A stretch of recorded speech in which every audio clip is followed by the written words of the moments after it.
So lots of folk who won't know that expression kind of come to Jesus meeting. I want you to explain that, but it corresponds with my memory very much so about I had taken your class. So this is maybe a month or two after class. Mm-hmm. And you were walking up, I assume coming from the faculty club because it was about lunchtime. Yeah, right on there. And I was coming down from in the social science area. And we met and I just kind of respectfully said, hey, afternoon, Dr. White, how you doing? Mm-hmm. Right? And that was kind of how we met after class. Mm-hmm. And then what do you remember about that? Because I want to make sure our memory's correct. Well, what I remember is us meeting on the walkway after the class.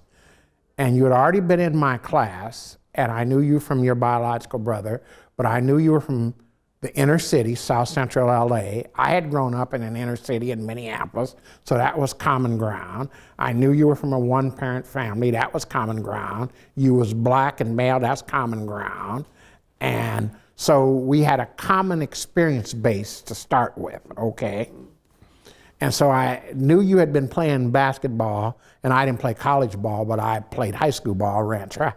So I'd done the athletic thing and so forth. And I'm not above saying I had a few girlfriends over time, you know what I mean? And so I knew you was into that. So then I stopped you on the walkway, and I said, let's talk. And I knew you'd done well in my class. So I said, look here, brother, you know what I mean? It's time to stop shucking and jiving, you know what I mean? Let's talk about the real deal, where we're going with life.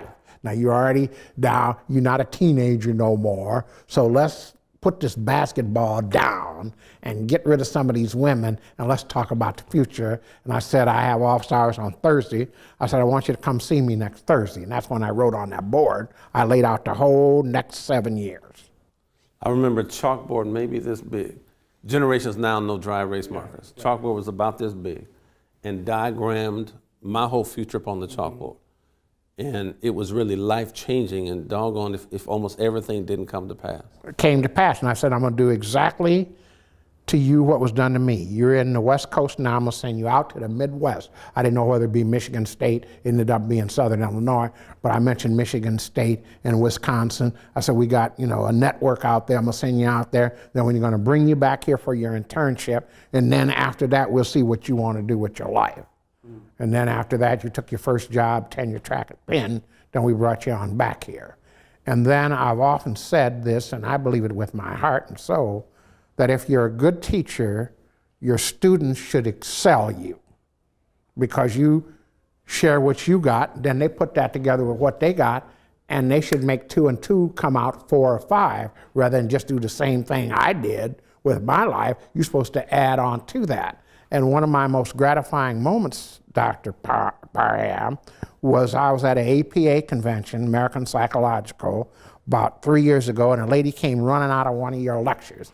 And that lady was a white lady. She was all wound up. Oh, Dr. Parham this and Dr. Parham that. And she looked at my name tag and said, UC Irvine. She said, well, do you know Dr. Parham? I said, oh, yes, ma'am, I know him. And she said, well, have you ever had a course from him? I said, well, I said, not exactly, I know the brother, So that meant, whatever you taught that lady had aroused her, you know what I mean? And she thought that I was your student. She got it mixed up. A little bit of role reversal. Yeah, role